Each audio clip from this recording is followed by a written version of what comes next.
Back in 2017, we heard the rumor of a Resident Evil reboot making its way to the big screen. This would be a huge relief compared to what we got with the Anderson fuckery. Seriously, like, anything's better. With that being said, Constantine Film, the company that's currently holding the film rights to the series, and that brought forth the Anderson shit shows, is tied to the reboot as well. And James Wan was set to produce. They approached Alice actress Milla Jovovich, or Jovovich, however you say it, about the news, and she said, quote, "They've announced a reboot? Okay, well, good luck with that. I think a lot of people with these franchises kind of put the cart before the horse. There's a danger to that. They've been wanting to reboot Resident Evil for a long time, and listen, I love the Resident Evil world. I think it's a great property. I would do it myself if I was a producer. I think what made Resident Evil so special is that the people involved really love what they're doing and really were fans of the game," end quote.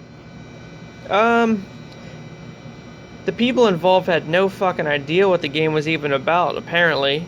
Paul Anderson just Googled Resident Evil one day and made 6 films off of the first thing that he read. She then went on to pretentiously give advice to the next person who produces the series. James Wan, she's talking to you.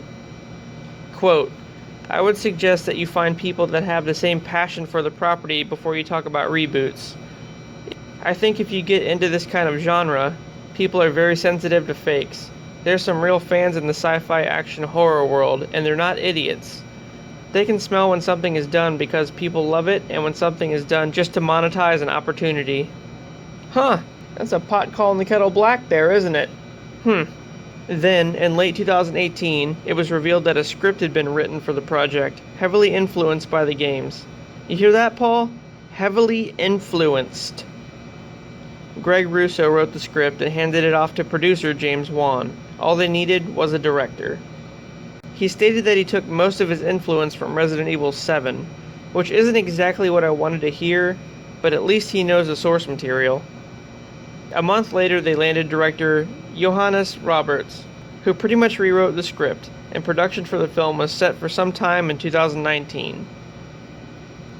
Soon after landing a director, James Wan dropped out due to frustration. He said that he couldn't deal with people assuming he was attached to so many different projects before they were official, or something like that. Then, in mid-2019, Roberts released a statement that they were going ahead with his new script, which basically mirrored that of the first game. So that's some good news. He then claimed it would be the scariest Resident Evil film to date. Whoa, easy buddy. I mean, there's not much competition there. Finally, as of May of this year, some casting was announced. Hannah john-kamen, the actress who played Ava Starr, or the Ghost, in Ant-Man 2, was offered the role of Jill Valentine. I guess I could see that. Though she has not officially accepted the role. If she doesn't, though, producers are adamant on finding a mixed African-American woman for the part.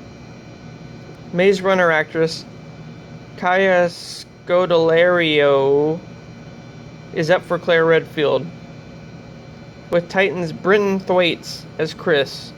Harris Dickinson is also in talks to portray Leon S. Kennedy. I mean, so far, everyone checks out, I guess. Wesker's also set to appear in the film, but there's no word on who's going to be playing him. And yes, let me address that this film reboot is not the planned Netflix series. That's still happening, and they're 2 different projects, totally. The Netflix series will be debuting sometime in 2021, depending on how far back Corona set everything. And the show will focus mainly on the outbreak of the T-virus, along with a detailed look into the Umbrella Corporation. So, at least we know someone is trying to give us a better film than Paul Anderson. It just sucks that James Wan left. But remember, he's still producing the Mortal Kombat reboot, so there's that.